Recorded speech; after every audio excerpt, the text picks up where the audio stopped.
Bon, alors, je ne sais pas très bien par où commencer. C'est un peu compliqué, mais bon, Mondragón, c'est aujourd'hui. D'abord, Mondragón, c'est une ville. C'est une ville qui est située à peu près à 60 km au sud de Saint-Sébastien. C'est aujourd'hui une ville qui doit avoir 40 000 habitants à peu près. 1950, ça en avait beaucoup moins. Voilà, c'est une ville qui était donc dans les années 50, on va dire au milieu du XXe siècle, une ville qui avait une grosse entreprise métallurgique. Et dans cette ville, c'est encaissé, c'est dans une vallée, c'est loin de tout, ça communique mal encore. Enfin, maintenant, il y a une autoroute depuis quelques années, mais jusqu'à une période très très récente, c'était une vallée très très enclavée, très très difficile d'accès. Et en 1946, un prêtre, qui a un nom basque long comme ça, Arizmendi Arrieta, est arrivé dans cette vallée avec une espèce de cocktail dans sa tête entre la doctrine sociale de l'Église d'un côté, un pincé voilà, de nationalisme basque, et puis la volonté, une grosse pincée, nationalisme basque, ouais, une poignée. Et puis la volonté de faire quelque chose pour cette ville et cette vallée. Et voilà, avec la doctrine sociale de l'Église, il avait en tête le coopérativisme. Donc il a créé une école en 1946. Et une école pour préparer donc, les jeunes de la vallée au métier de la métallurgie. Donc c'était une école technique pour former à l'époque des techniciens métallurgie. Et en gros, donc, toutes les premières promotions de cette école sont parties dans l'industrie métallurgique traditionnelle qui était là et aux alentours. Le Pays basque espagnol, la Biscaye en particulier, ça c'est le Guipuscoa, mais c'est ouvert vers la Biscaye, est une zone traditionnellement très, très orientée vers la métallurgie-sidérurgie. Voilà, donc jusqu'à 1953, c'est ça, 1953, cette école va fonctionner, va sortir donc année après année des jeunes. Et en 1953, 5 de ces jeunes les premiers vont attraper l'hameçon que leur tendait depuis longtemps le prêtre et vont créer une première coopérative, première entreprise à 5 donc, qui va prendre le nom de Ulgor, U-L-G-O-R, nom qui est fait des initiales des 5 personnes en question. Voilà, une première coopérative qui fabrique des poêles, pas des poêles à frire, des poêles à chauffage, voilà, qui se lance donc. Puis assez vite, cette coopérative va se développer bien, et puis assez vite, elle va changer de nom. Elle va devenir Fagor, qui est une marque qui existe toujours. Oui, enfin non, il y a plusieurs années, il y a longtemps. Donc on prenait une autre grande tâche. Oui, d'accord. Voilà, qui aujourd'hui et qui contrôle aujourd'hui l'entreprise française Brandt. Brandt appartient à Fagor. Donc, voilà, Fagor aujourd'hui, c'est un groupe. Donc il y a la partie électroménager, mais il y a plein d'autres choses. Il y a des machines-outils, il y a des machines spéciales. Voilà, bon, il y a du design aussi. Il y a un certain nombre d'activités qui sont dans le groupe Fagor. Ça représente à peu près 10 000 personnes aujourd'hui, Fagor. Voilà, donc ça c'est le chemin de Ulgor qui s'est transformé, cette toute petite coopérative. Puis bon, ils ont fait des émules, donc d'autres coopératives se sont créées dans l'environnement Mondragón, toujours. Voilà, dans le courant des années 60, il y a eu l'éclosion comme ça, puis des croissances d'entreprises, des développements d'entreprises assez significatifs, assez intéressants. Ça a commencé à créer de l'emploi autogéré donc sur la zone. Et dans le courant des années 70, il y a eu une accélération extrêmement forte. En même temps, donc, cette école, qui était un petit peu au départ de tout, a fait son chemin. Elle l'a montée en excellence, si on peut dire ça comme ça. Elle est devenue école d'ingénieurs.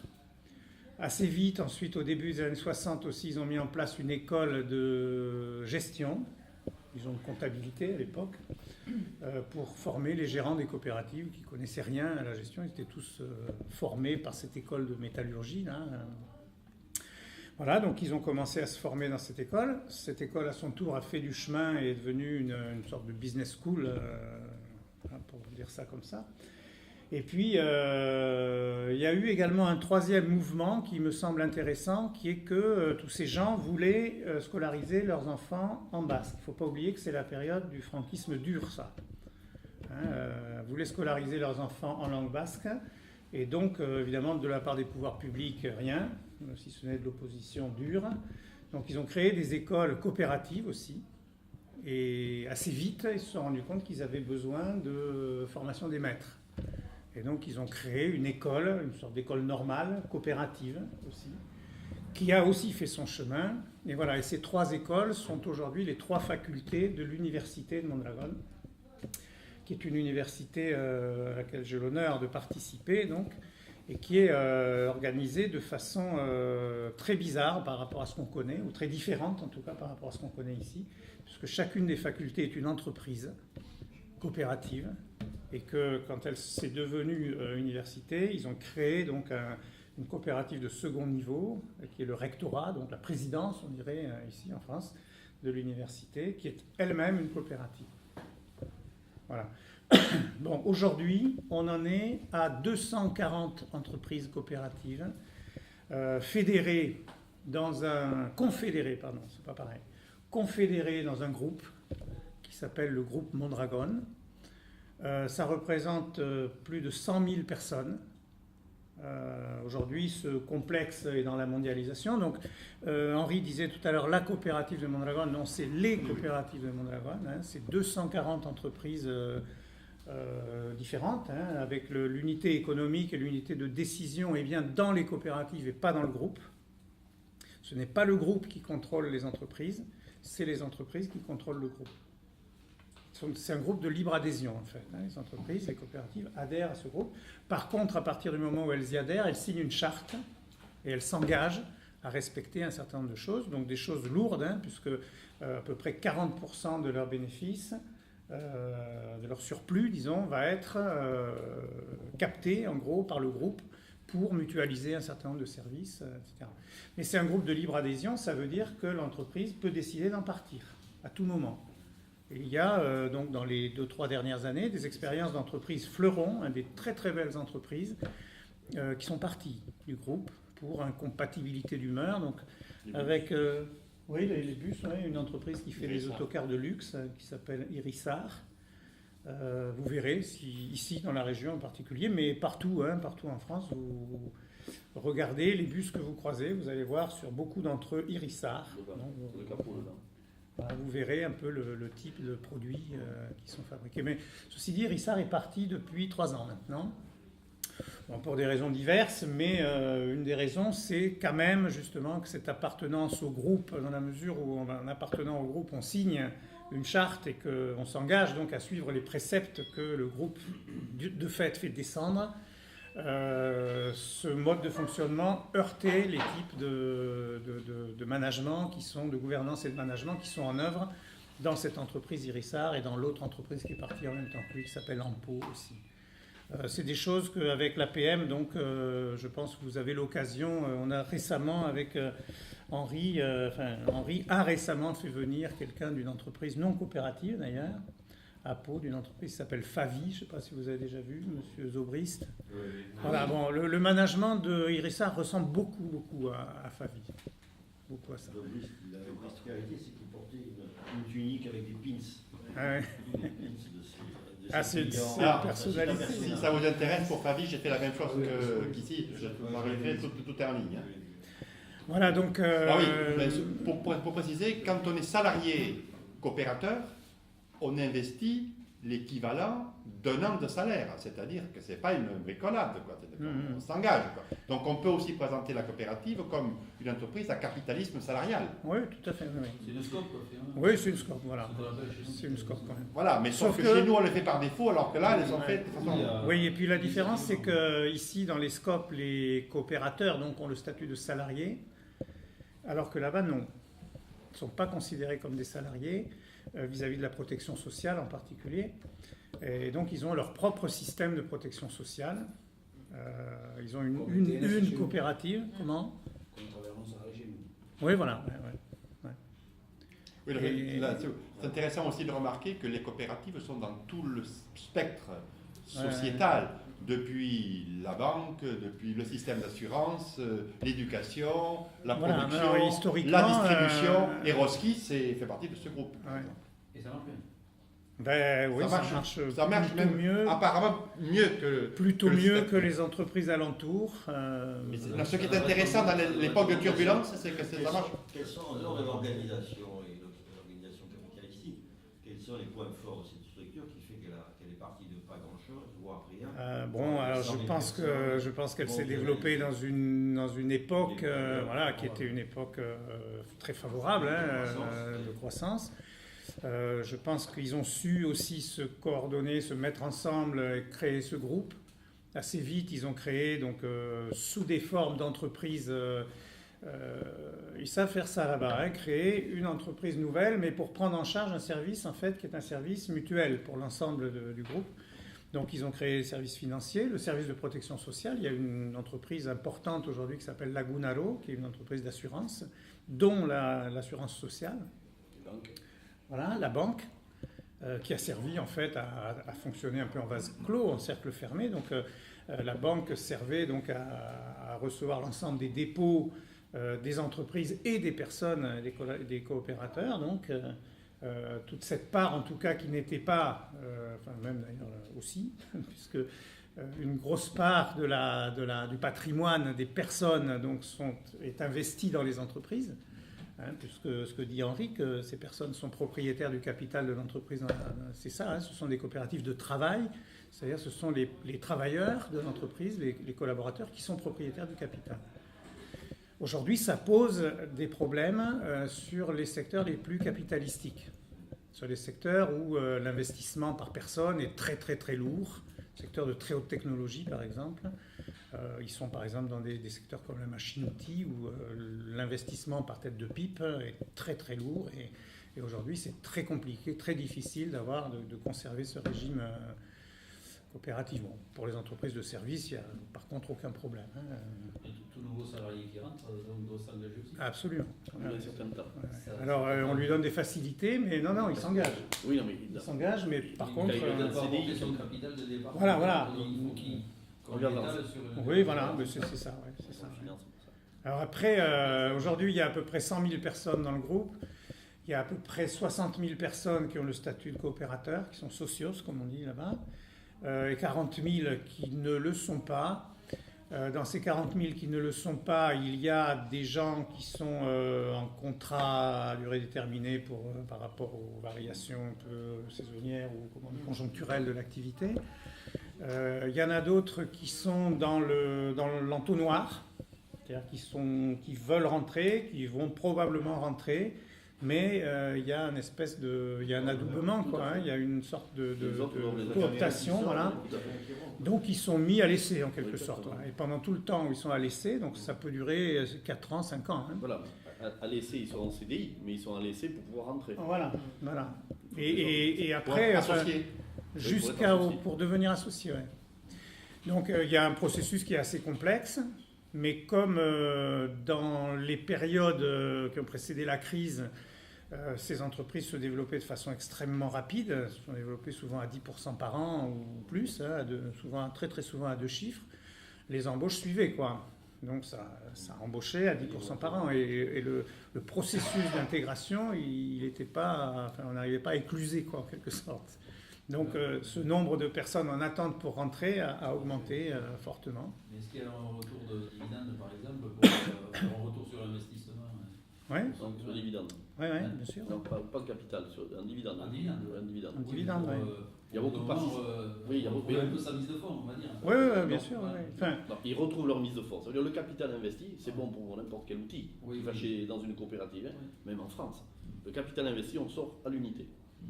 Donc on met 1000, on sort à 1000. Mais après, on a des dividendes. Et pour ceux qui sont salariés, ils ont des participations énormes, ils ont des intéressements énormes.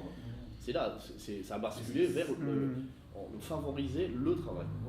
Mais le dividende, par contre, J'ai plus la proportion en tête, mais je crois que c'est 50 ou 60, je ne me rappelle plus, % du dividende qui est obligatoirement investi dans l'entreprise. Ou de la participation. Et la personne, quand elle part, donc quand elle part en retraite ou qu'elle décide de partir, récupère l'ensemble de son, de ça qu'elle a. Voilà. son Quand vous bloquez pendant 10 ans, capital et l'ensemble. Capitalisation aussi, ça. Comment ? Capital retraite. Oui, tout à fait. Ouais. Voilà, donc c'est beaucoup. Enfin, ça peut être, je pense que c'est aux alentours de 20 000 € à minima dans les entreprises les moins capitalisées, mais ça peut être le double, ça peut être 40 50 000 €, quoi. Alors, ce qui est intéressant aussi en termes de gouvernance, c'est que le président n'est élu qu'une fois et il n'est pas rééligible. Ouais. C'est ça, hein ? Oui, je pense que c'est ça. C'est Oui. ça, hein ? Je pense que c'est ça. C'est aussi un mode. Donc le mode coopératif, c'est un mode dans lequel une personne a une voix, quel que soit son apport en capital. Et ça fonctionne, oui, absolument. Et ça fonctionne plutôt mieux que les autres. C'est ça qui... C'est intéressant. Moi, si je tenais à ce qu'on en parle, c'est pas parce que... Bon, après, chacun a ses propres idées. Dans l'époque de turbulence aujourd'hui, ça marcherait plutôt beaucoup mieux que le système. Alors, la intéressant. Social est garantie. C'est pas opéable. C'est des grosses boîtes. Hein, enfin, il y a tout. Hein, il y a des boîtes de 50 personnes, il y a des boîtes de 10 000 personnes. C'est pas opéable. Une personne peut acheter ça. Et puis surtout, je pense en termes de responsabilité sociale de l'entreprise. On prend l'entreprise d'autobus, par exemple, où il y a à peu près 900 personnes sur le site. Ces gens-là, ils savent bien d'où ils sont, où ils vivent, où leurs gamins sont à l'école, où l'activité culturelle, enfin l'aménagement de la ville, ils savent bien où ils sont. Donc ils sont dans une... Comme c'est eux qui décident ce que l'entreprise fait et fait de ses bénéfices en particulier, il y a une obligation, donc il y a un fonds social obligatoire, donc ils savent très bien ce qu'ils font, ils savent très bien ce qu'ils en font, donc ça veut dire que ces entreprises arrosent de façon importante le territoire. Vous disiez que les entreprises qui adhèrent peuvent partir, ça a été le cas avec Irisbus. Irissar, non, pas Irisbus, c'est autre chose. Oui, bon. Irissar, ouais. Et par contre, bon, chaque entreprise remet au pot commun pour pouvoir gérer, apporter les services communs à l'ensemble de la communauté, entre parenthèses. Lorsque l'entreprise part, elle ne verse plus. Comment ça se passe pour ces salariés qui bénéficient de ces avantages ? Les salariés, je ne sais pas, par exemple, le salarié en tant que personne a un contrat avec une entreprise qui s'appelle Lagunaro, entreprise d'assurance. Ce contrat perdure. Il n'y a aucune raison que ce contrat soit... Parce que ils vont dans les écoles qui sont financées par la communauté. Ouais. Et avec normalement les fonds de leur entreprise. Mais moi je travaille pour partie à l'université qui est partiellement financée par le Monde de Mondragone, on va dire par le groupe. Les étudiants qui sont là sont peut-être des enfants des gens de Mondragone, mais c'est une minorité en fait.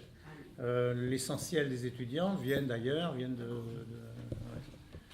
Et non, mais c'est aussi un investissement, pas que par rapport aux gens qui sont dans le réseau, quoi, ou dans le petit monde de Mondragone. Je pense que c'est aussi compris comme un investissement par rapport au territoire, par rapport à l'attractivité du territoire. Enfin, toute cette réflexion-là, elle est présente, quoi, dans ces... Et en matière de gouvernance, donc, ils sont tous une personne, une voix, peu importe le capital. Donc après, ils élisent quoi ? Une direction Alors, ils élisent, l'Assemblée générale élit un conseil d'administration, un conseil social et le gérant. On appellerait ça le PDG. C'est l'Assemblée générale qui élit le gérant. Ah oui, c'est directement Ouais. Le conseil social aussi, et le conseil social, il a le rôle, lui, de représenter les mêmes, mais sous le regard travailleur. Ça joue un peu le rôle du syndicat ouvrier, quoi. Ouais, oui, c'est ce que disait Cancelo que j'avais rencontré, l'ancien président, et à un moment donné, je lui posais la question des syndicats. Il me dit, mais non, il n'y a pas de syndicats, c'est des associés. C'était un syndicat patronal. Qui est le représentant légal lorsqu'il y a un pépin, un accident du travail? Le représentant légal de l'entreprise, le gérant. Le gérant, mais au niveau ou au niveau de l'entreprise? Ah, de l'entreprise. Là, je parle de l'entreprise. Hein. Ah oui, au niveau Là, je de parle de la- l'entreprise. Il Le y a- groupe, Il y a un gérant par. par Par entreprise. coopérative. Ouais, par coopérative. Voilà.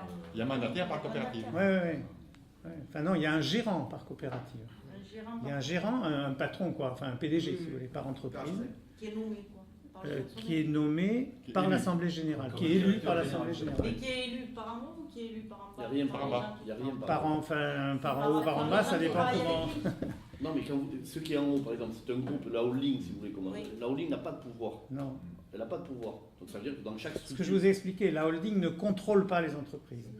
C'est un groupe, la holding, enfin, c'est pas une holding, justement. Non, voilà. C'est un groupe Exactement. qui est qualifié de groupe de libre adhésion. C'est-à-dire c'est les entreprises qui décident de se confédérer, c'est une confédération, quoi, dans le groupe. Et une entreprise qui décide d'en partir, en part. Par contre, si elle est dedans, elle a signé la charte d'adhérent, en quelque sorte, et elle doit, en principe, respecter les principes édictés par le groupe. Mais elle garde la liberté de décider ce que souhaite le groupe ou pas. Après, elle sera peut-être amenée à s'en expliquer. Les autres lui demanderont peut-être des comptes, d'en partir éventuellement si les autres membres du groupe estiment que c'est pas cohérent